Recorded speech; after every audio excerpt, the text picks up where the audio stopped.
Yeah, we are Yeah. live, ma'am, now. Yeah. Okay, fine. So, good evening, madam. Sorry for the small inconvenience. No problem. Yeah. Yeah. I'll start, ma'am, formally. Yeah. Good evening to all.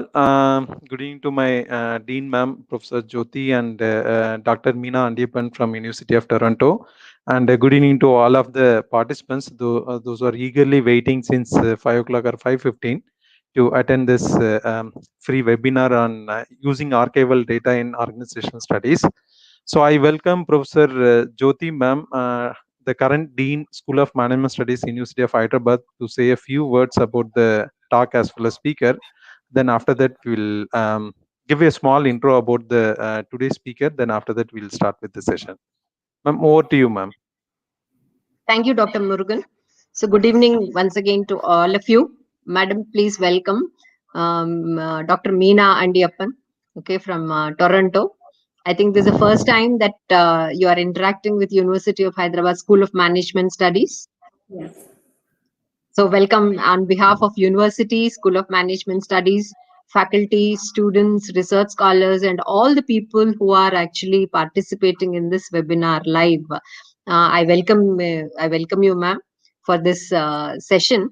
And I'm very happy to say that the topic that you have chosen, that is using archival data on organizational studies, is a very relevant and a topic in which we don't have much information, frankly speaking, right? And I'm sure this will be of great use as far as research scholars are concerned. And we will have more of webinars, and our interaction will continue, I'm sure, even after this, right? And I congratulate Murugan for his great efforts and bringing all people together, particularly during this time where doesn't get wasted and we use it in a very constructive manner. So good job, Murugan, for you also. Thank you, ma'am. Thank you. Yeah. Thank you so much for your warm welcome. I'm delighted to be here. Thank you. Thank you, ma'am. Thank you, ma'am. Thank you so much, ma'am. Yeah. Small intro about the speaker. Today we have with us Dr. Meena Andiappan. She has completed her MSc Organizational Studies from Penn State University and MSc Finance from Queen's University and BCom from University of Windsor and a PhD in Organizational Studies from Boston College. And she has authored and published many papers in really top class journals, including Academy of Management Review, Journal of Applied Psychology, Human Relations, Journal of Business Ethics, and Journal of Business Research. And her major research interest is focusing on understanding something about theoretical studies on compassion and self-sacrifice, qualitative work on jealousy and envy and ostracism, qualitative work on misconduct evaluation, and then the role of ethical leadership and CSR initiatives on attracting job seekers and so on. So these are some of the major areas where she is currently doing the research work. And today's talk is on using archival data in organizational studies. This talk is purely based on one of the recently published paper by Professor Meena Andiappan and Professor Lucas from University of Toronto. The paper title is "The Evolution of Unethical Behavior Engagement Among us Longshoremen in France, a 70-year perspective." This paper was published in Organizational Behavior and Human Decision Process. This is one of the really top-class journal. So, on behalf of the school and the university, once again, I welcome Dr. Meena Andiappan to give a small talk on using archival data in organizational studies. Once again, I'll welcome you, ma'am, for this small talk. Thank you so much for joining us. Over to you, ma'am. So you can start with your presentation. Okay, thank you so much Yeah. for the wonderful introduction. I am happy to be with you all today. Before we get started, I just want to say that if you do have any questions, because I can't see you, it's a very different experience, I think, for me as a presenter. So if you have any questions going through, please definitely feel free to enter them in the comment section. And I will try to answer them most likely at the end of the presentation instead of while we're going through the presentation. But any comments you have, I'm always free I'm always happy to answer questions or any clarifications that are needed as well. So I'm going to start by sharing the presentation. Hopefully, can everyone see the presentation? Yes, ma'am. Yes, ma'am. Yes. Yeah, you can Okay, put it perfect. in F5 mode and then we can start. Yeah. Okay. Yeah. Okay, perfect. Yeah, So perfect. okay, good. So I'm sharing with you today a paper that is forthcoming in OBH2P, so that's Organizational Behavior and Human Decision Processes, which is a psych journal that publishes management work as well. And so I will be focusing on our use of archival data in organizational studies in this paper. So I'm going to present the paper to you, but while I'm presenting the paper, I will certainly be focusing on archival data, methodology issues, how we decided to use archival data, where we used it, kind of the benefits, the pros and cons of using archival data as well. So I am first going to start with our research motivation and the research question, so why we decided to study the topic that we did. I will then spend more time on the methodology that we've used and look specifically at the use of archival data. So I'm going to talk about various sources of archival data. So where do you actually find archival data to use in your research? How do you use it? What are the benefits of using it? What are the some of the drawbacks of using it? Since every methodology has, advantages and disadvantages, and I think that it's important to be aware of those before we go into the data collection process. And some of the sort of little tips or cautions about how to present archival data to reviewers or when you're in the publishing process. If we have time, I'm also going to talk a little bit about our findings related to archival data and then limitations in future research related to the current study, and also, of course, related to the use of archival data in the current study. So this study, so it's obviously a qualitative paper, and so we are studying longshoremen, and longshoremen are people, and generally always men or male-dominated, who work on the docks. So they actually transport, their job is to, when ships come in, so cargo ships come into a harbor, they're the ones who are unloading the cargo from the ships and the ones who are putting the cargo back onto the ships, essentially. So that's the labor that they do. It historically has been intensely, very hard physical labor. They worked in very difficult working conditions. A lot of times they were transporting the goods on their backs. And now it's become mechanized, and we'll talk about that, kind of the change in their environment, their context, but now it's more mechanized. Now they use technology much more to do this kind of work, but it's still considered work that is very hard to do. It was historically very poorly paid. Now it's become better paid, but you don't really need much of an educational background to do the kind of work. You don't need a lot of training. So a lot of people were applying for these jobs. And so they're kind of infamous, I would say, for being known to engage in a lot of unethical behavior. And so one of my main axes of research interest is on ethics. And so we thought that this would kind of be a really good context to study unethical behavior. And to be clear, it's very difficult to study. As you can imagine, it's very difficult to study unethical behavior. So we don't actually know, a lot of people don't want to talk about their engagement in wrongdoing. But this sample is very unique because they're actually very open to talking about unethical behaviors such as stealing and selling things that they've stolen and all sorts of, and they engage in a lot of violence, and there's a lot of other sort of unfortunate behaviors that they engage in. So what's interesting about the population is that they're actually willing to talk about these things with researchers. So that's kind of where our motivation came from. So we wanted to understand, why do they act in unethical ways? What are the sources of this, and how has that changed over time as well? So the motivation for our study is the fact that a lot of studies on unethical behavior have been conducted outside of the work environment. And so here we were doing a field study, right? And so there aren't a lot of field studies, particularly behavioral field studies in the work environment. And the other point is that I think a lot of the ethics literature looks at antecedents, so age or gender or power distribution, the organization, etc. And so they look at a lot of the antecedents of wrongdoing or unethical behavior, and they look a lot at the consequences, but there's very little about the evolution or drivers of change of unethical behavior.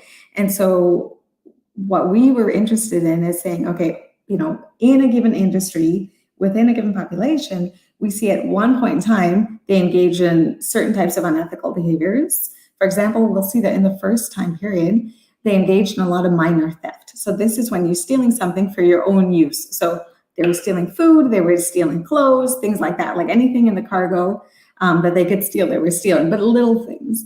But then we found in time period 2 that they kind of dropped the minor stealing, but they engaged in major stealing. And this is stealing that's not for your own use, but instead it's a theft where you're going to resell the items to someone else. And so you're clearly just making a profit off of this.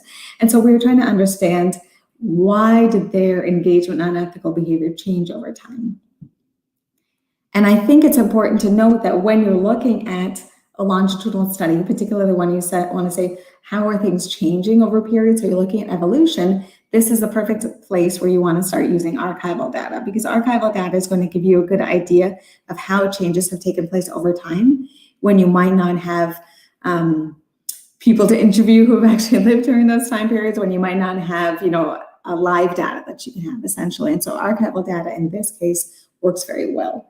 And the other thing to be aware of is archival data is ideal when you are looking at a contextual study. So a study that's really based on a population or based on the context, and you want to understand that context, then archival data will give you more of the background on that context and help you reach your reviewers, reach your readers in terms of sharing that context with them as well. So essentially our research question was, then how and why does employee misconduct evolve over time within a given industry? Just want to make sure everything's okay. Okay, so I'm going to next talk about the methodology that we used when we were trying to understand how and why things evolve in a given industry in terms of ethics. So in terms of our setting, we looked at 2 ports. So these are 2 harbors. These were in France. Both are in the south of France. So one is Marseille and the other one is Sète.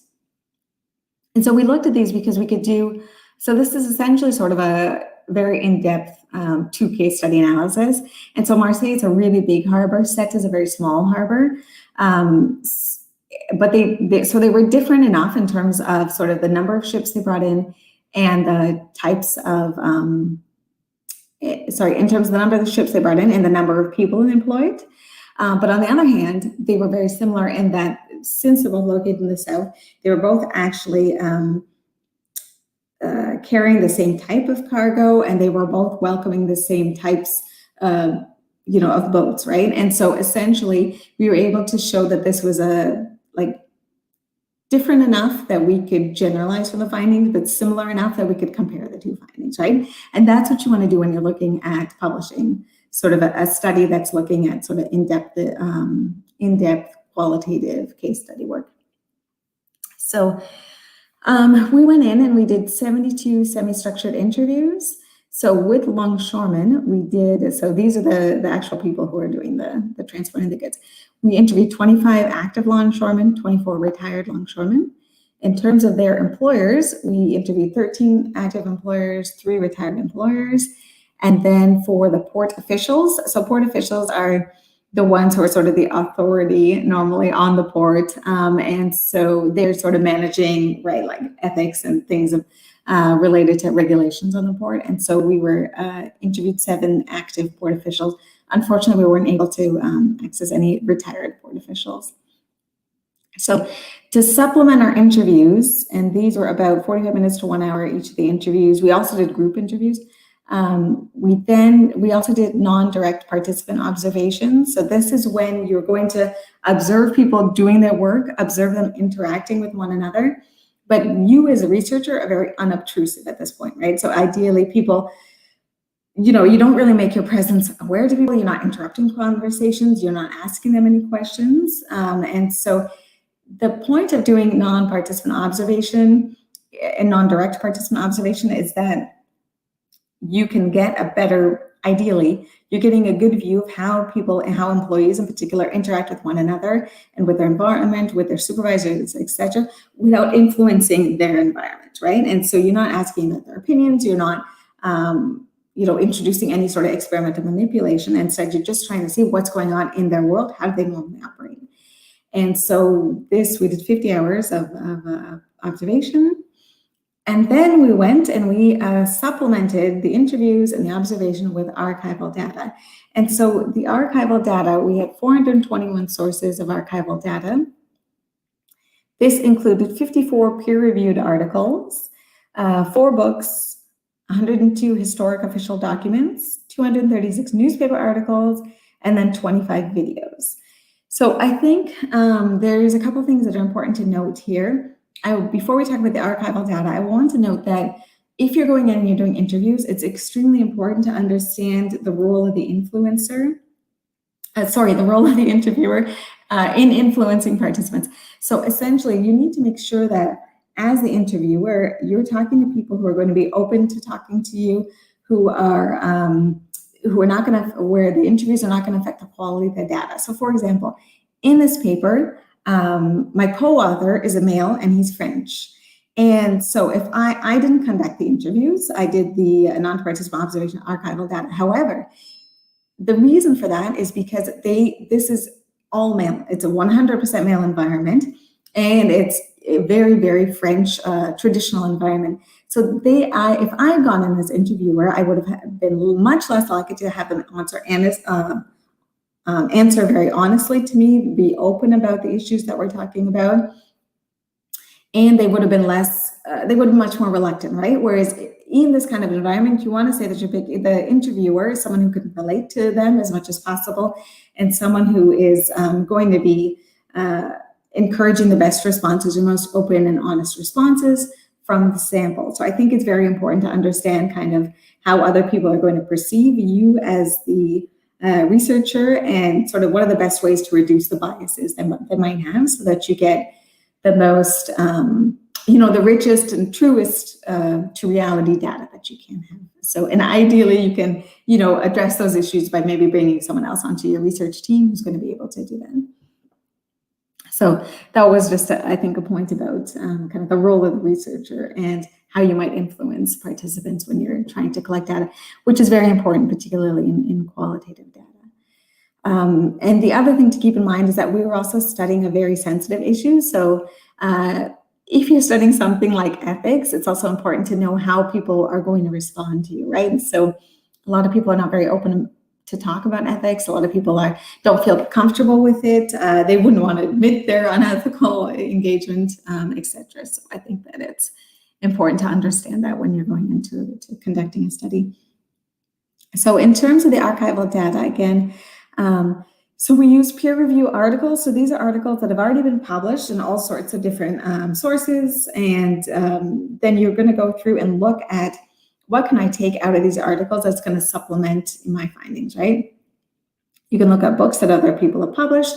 For the official documents in Marseille, in Set, they have a kind of an archival building, and so that's for longshoremen, because both of these cities have extremely strong relationships to the longshoremen industry, and that's the strongest industry in both of these cities. And so they keep a lot of these documents, and so we were able to get access. I mean, it takes a little time, right? But then go in and get access to these documents and read through them, et cetera, et cetera. And then we also used, again, newspaper articles, so from over the 70-year period that we're looking at, and then videos that were taken over the bulk of the time that we could examine as well. So in terms of some of the archival sources that we were using and that you can use as well, I think it's important to be very creative when you're looking for archival sources. So you can use books that have already been published that might have, that are maybe not academic or don't focus on the focus of your study, but they might have really, interesting quotes in them. It'll tell you more about the context, etc. Right? So you can always use books that have already been published. Most people look at newspapers and the articles that have been published during that time. For example, for us, the dock workers, the port actually has their own newspaper called Le Havre. And so in this newspaper, every issue of it is about what's going on at the docks. And so they have that, for over the 70-year period, essentially. And so we were able to get really a lot of data from the newspaper articles that were published then, right? And so you've got opinion pieces, you've got pieces from people talking about, external, internal members of the docs publishing there. And so that can give you really good insight. You can also look at magazines, trade publications. So these are publications about a specific industry, sources from historical centers. So as I said, that was one of our main sources of archival data. You can also look at videos. So for example, if you are studying recruitment in a certain company, you might want to look at their recruitment videos. If you're looking at training, you might want to look at internal training videos that they create for certain, employees in their company. You can also look at videos that are, in the news, and so news reporting, and if you're looking at, for example, how does media influence our perceptions of the financial industry, then you might want to look right at this news reporting and what are the videos that have been used. You can also look at minutes of meetings. So a lot of times people who are in strategy, who are looking at corporate boards, for example, it's hard, but if you get access to an organization that's going to share their minutes of the meetings, then you can have these notes, right? And so that can be also very useful depending on the type of study you're doing.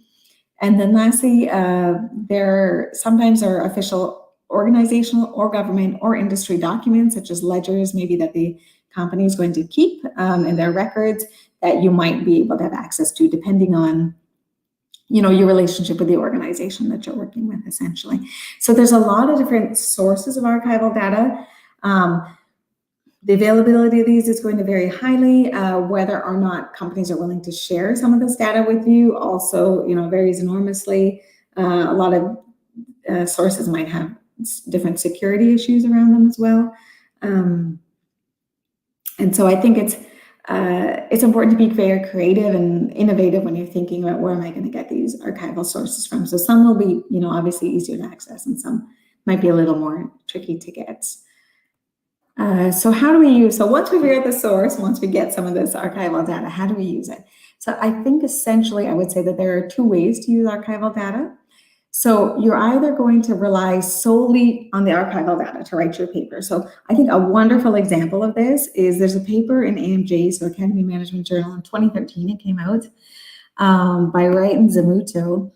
And so they were looking at institutional industry change in the English cricket playing, so that might be of interest. And it's a really wonderful paper, very, very interesting. And so they did an excellent job, and they used solely archival data, and they were looking at change at the industry level, kind of field level logics, actor logics, etc., and how people interact with one another, and how that sort of changed the way that the rules of English country cricket were played over time. And so they used only archival data to do their study. I think that this is very difficult to do, so that's why I think they did a great job in it. So definitely go and read that paper. I think it's very interesting. So either you use that and use it solely for your paper data source, or you use it for data triangulation. And that's what we did in our current study. So we had 3 sources of data. We had the observation, we had the interviews, and then we used archival data to triangulate. So that is to say that you're using these 3 sources of data to confirm what you think you've already found, right? Essentially. So all of our findings are only discussed, or we only include them in the paper if all 3 sources agree or in agreement that this is a phenomenon that actually occurred, right? So if we went ahead and we found that, okay, the interviews are mentioning something and our observations seem to be, confirming that, if archival data, on the other hand, didn't confirm that, then we're not putting it in the paper, right? Then it's not part of our findings because we don't know, right? You want to have different sources to triangulate your data. So that's how we use archival data. I would say the bulk of papers in academic journals also use archival data in that way. So as I mentioned, I think using purely archival data is quite difficult to publish. I think using the mixed approach is ideal because this provides more support to your findings, and it's more defendable to the reviewers. So for example, I would say I would have been surprised if our paper had been published, or there would have been more pushback from our reviewers if we hadn't had archival data. So I think that can be really a resource for you to strengthen your findings, particularly in qualitative studies, because I think qualitative studies just get a lot more pushback from reviewers because it's harder to really defend your findings compared to quantitative studies, right? But the stories are usually more interesting in qualitative data. So I think it tends to be more kind of fun studies to do, but you'll have more pushback from reviewers when you do it. And so to try to avoid getting the pushback, I think triangulation and using multiple sources is one of the best ways to do that. So as I had mentioned earlier, I think that archival data is ideal in a context-specific study and allows better understanding of the context to both your readers and your reviewers. And because the study that we've conducted using longshoremen, it's something very unusual for people, and a lot of people don't know a lot about the dock industry. I think that it was very important for us to use archival data in this case. So some of the benefits of archival research, I think, is that so the data has already been collected for you. So that, releases one hurdle, I think. So that means that it's generally quick for you to access this, relatively easy versus other forms of data, right? So you're not having to go in and compared to, for example, interviews where you have to get access, then you have to do all the interviews, transcribe the interviews, code the interviews, all that kind of thing. So relatively speaking, it's quickly done. It's usually inexpensive to obtain. It allows you to access a large quantity of data, so you can usually have, a big bulk. It can be particularly helpful for longitudinal studies since you can look at the data over time. And it generally helps with researching trends within a given population as well. So again, that's something that we were interested in. And so I think that we benefited from using archival research in the current study. In terms of using the benefits of using archival data specifically in social science research, org studies, management research, etc. Again, I think the part of using it for triangulation is a big benefit. Tends to provide more strength for qualitative studies, as I mentioned. What's I think particularly important is that it allows you to illustrate the nuance in findings. So if you're doing quantitative research, you don't have to go into the nuance of findings, right? So you might say variable A influences variable B, and then it's moderated by variable C. And so things are much more straightforward. When you're doing qualitative research, there's a lot of nuance in the findings, right? So you're not going to say one variable influences another. You don't know that, right, from a qualitative study. And so you're trying to say, I'm understanding what's going on in this context. I'm trying to understand the relationship between different factors in the context. And your reviewers will know that there's no straightforward relationship between A, and B, right? And so you need to be able to express the nuance in the findings. And I think that is... archival data helps you get to that. It also helps to identify boundary conditions. So saying this is going to work and my findings will hold true in a certain environment, but it might not hold true in certain other environments. And this kind of data helps you do that as well. And I think that it reflects sort of the messiness of the reality, and that is expected by your reviewers. And that's what, that's what we don't see as much in quantitative data, but we see it in qualitative, and people expect to see that in qualitative. So I also just want to talk about the disadvantages of archival data. So sometimes this data and the sources might be unreliable, right? Because it's not you who's collected that data, it's someone else who has, and the organization might have collected it, but the people in the organization are collecting this data. So that's to say, if you're looking at minutes of a meeting, for example, if you're looking at internal reports, they're not, or even newspaper articles, etc. They're generally not researchers who have done this, right? And so it might not be as rigorous as you would want the research to be. If the data might not be as reliable as you expect it to be, the sources might not be reliable themselves either. You don't have any control over how the data was collected. You don't have any control over what data was collected. So you might have something that is parallel to what you're studying, but not exactly what you're studying, right? And so you take what you got, right? And so like whatever's there, you trying to use the best of what there is in archival data, but you can't create the data, right? And you can't go collect the data yourself. So you might also face incomplete or low quality data. So the other issue that you might run into is the fact that if you're using, for example, internal organizational documents, they might have, conducted certain reports for a few years because someone in the company was interested in that, the CEO was interested in that. Then the CEO changes and they no longer collect that data, So you might have gaps in the data that you're using when you're using archival data. And that's, just one of the disadvantages, and hopefully you can find ways to overcome that. The data might not respond directly to your research question. You might have to recode it to answer your focal question. That would be almost always the case, I would say.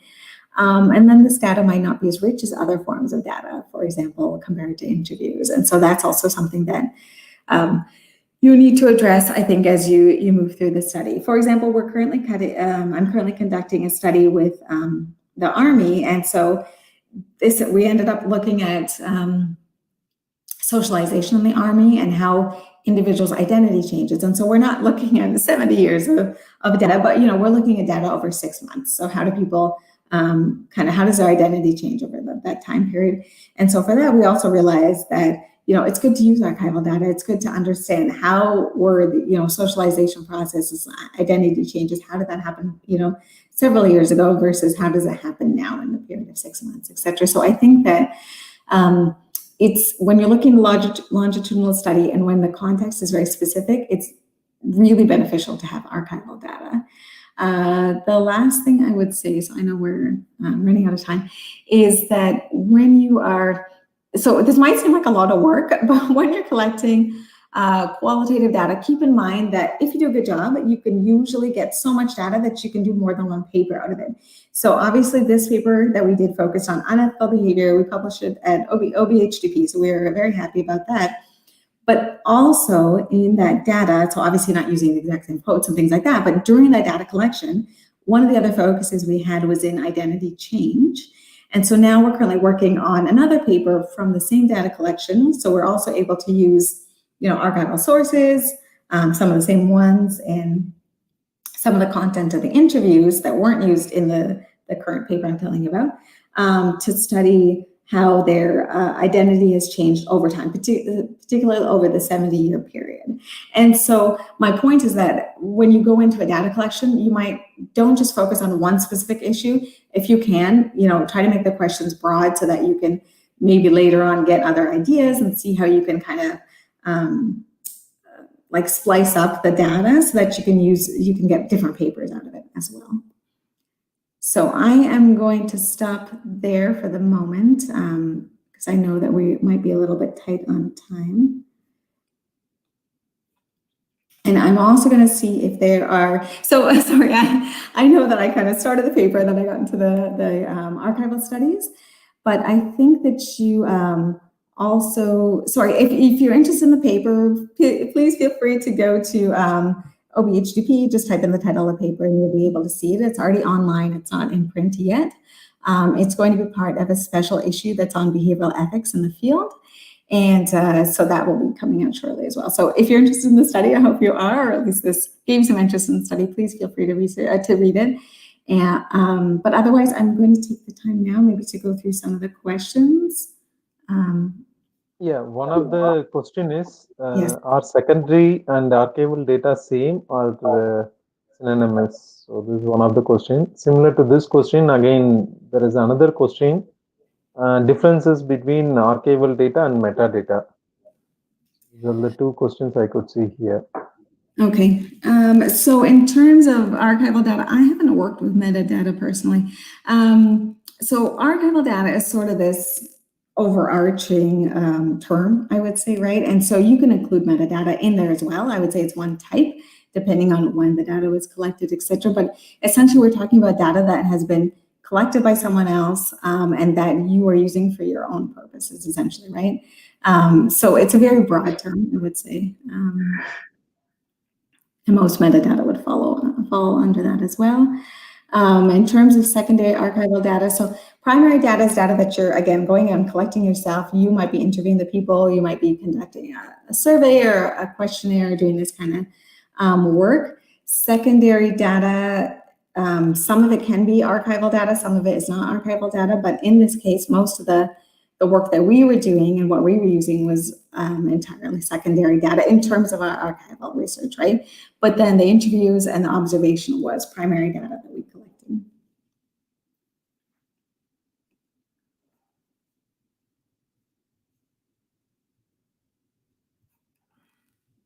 Yeah, that's it. Apart from that, I hope there are no questions.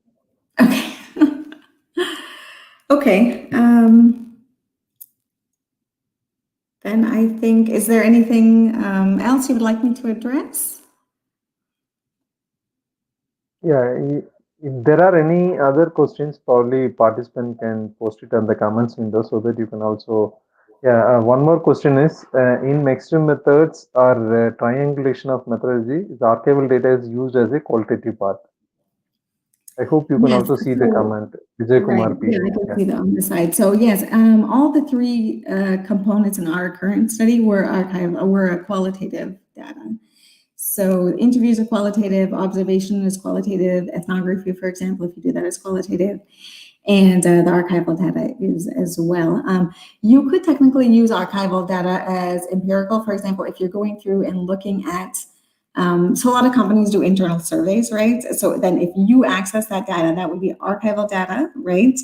But it would be quantitative if you're then going to analyze the data, essentially, right? So you can have archival quantitative, archival qualitative. In our case, it was entirely a qualitative study. So we used qualitative archival data. Okay, and one more question is analysis methodology. Please explain, ma'am. Sudha Ramaswamy. Okay, so in terms of how we basically went through and coded the data that we found as well, right? So you're looking to see, so we use the archival data. Oh, actually, I'm just going to show you one thing about the methodology, which is here. So can everyone see this? Can you see this? Yes, yes, yes. Yeah, Yes, okay. yes, yes. So what we did in terms of methodology is, so first, so you can see on the side, so we're reviewing theory and literature, then data analysis mode, and then data collection mode. So we developed our core puzzle, which was to say, what is your research question? What do you want to look at, right? Then we did our data collection. So we did 45 interviews and observation. Then we did the midterm analysis. So at the midterm analysis, then you're going to analyze what the data you currently have. At that point, we realized that we wanted to take that the historical perspective was very important to the data, to the research question. And the fact is that a lot of the longshoremen kept referring to things that happened in the past. So, oh, my father experienced this, my grandfather experienced this, because in the docks, it's a familial hiring process. So basically, you can only work there if your dad worked there, if your grandfather worked there. So at that point, in midterm analysis, we realized we had to take a historical point of view. Then we did complementary data. So we did 27 interviews with people who were retired or older.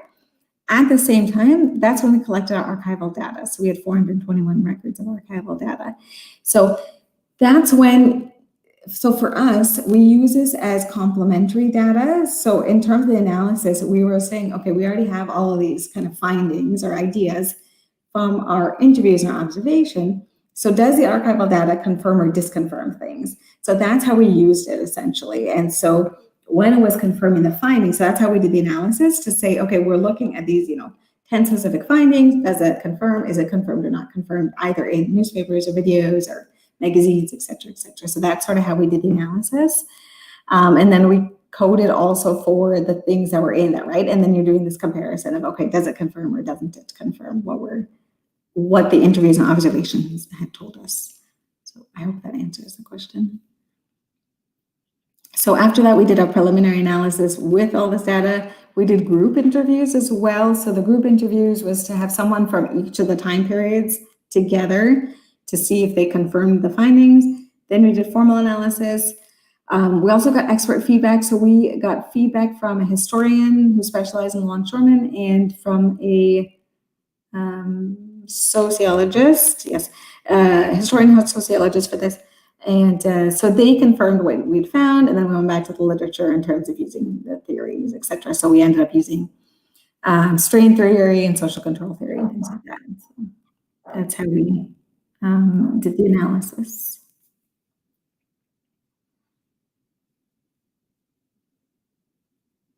Okay, so in the comments, can we use TEDx videos as archival data? You can. I don't. Yeah, it depends on the research question. I think that would be fine. Yeah, it depends. I don't know what your research question is, so it's a little bit difficult to say.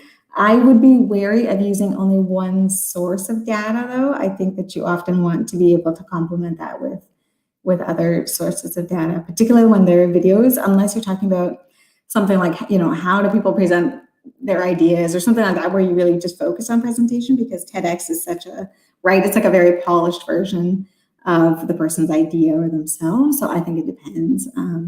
For example, if you were studying identity of the person, then you might want to say, how do they present themselves on, or like identity in media platforms?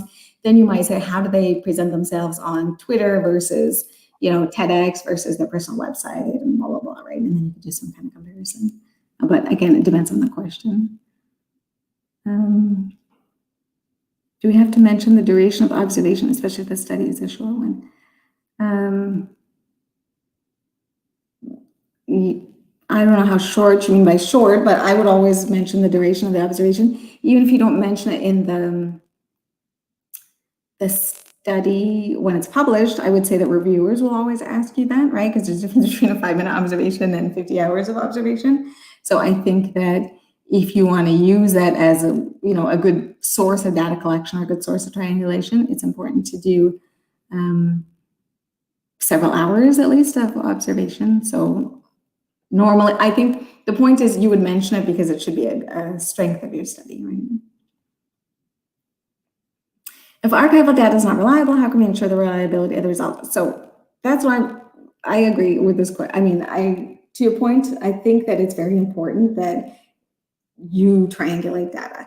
If you are only using archival data, it's very difficult to convince reviewers that this is, that the data is reliable and that all of the findings in your study are reliable. So I think that's why I mentioned earlier on that I think that it's very tricky to publish a study that's just based on archival data. You're also less likely to find something interesting. So again, I would read that Wright and Zavuto article from AMJ because I think they do like a brilliant job of using archival data, but they also had a very, very strong theoretical framework. And I think they did an excellent job at applying their data to the theoretical framework. And so I think you have to be really strong in both areas if you want to rely solely on archival data as your data source. What's the difference between historical research and archival research?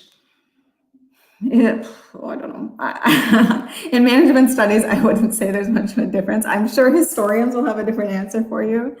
I don't. To me, there's not a huge difference. But again, I'm sure a historian will, would disagree with me.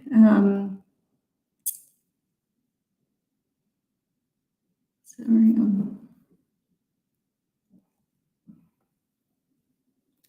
Could you mention some sites from which we can have access to archival data? This is very difficult to say. This is entirely dependent on your research question. So, for example, if you are studying, I don't know, the lifespan of an organization, then almost, the bulk of your archival data, is going to be their website, employees, former and current employees, their internal documents, their press releases, perhaps, what's written in the Wall Street Journal and other media sources about that company, things like that. So this is very specific, I would say, to the study you're doing. So I don't know that they're like, you can find archival data anywhere, I would say, which is a benefit, right? But then you have to kind of search through it depending on your research question. So is archival data qualitative or quantitative? So as I mentioned, archival data can be qualitative or quantitative. So it depends on how you're going to analyze that qualitative data and what the source of the data is. So again, if you're using, so governments do, they do polling surveys every year. So if you're using that data, it's archival. Someone else has already collected it, et cetera. It's historical.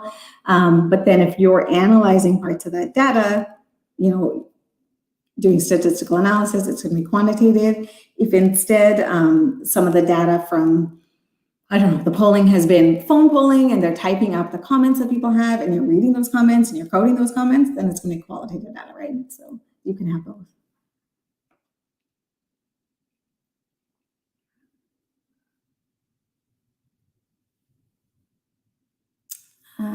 Google Form is now better for collected data from response. I'm not sure what Google Form is. Does anyone? I don't know. Do you know what? No, in India, people mostly use Google Form-based data collection. So Google Form is a survey platform where you can also conduct online quizzes as well as even you can use it for survey data collection purposes.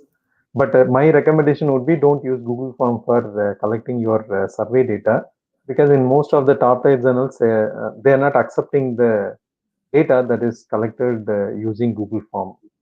Rather, they can use SurveyMonkey or Qualtrics or any of the other platforms. So, this is my answer for this question.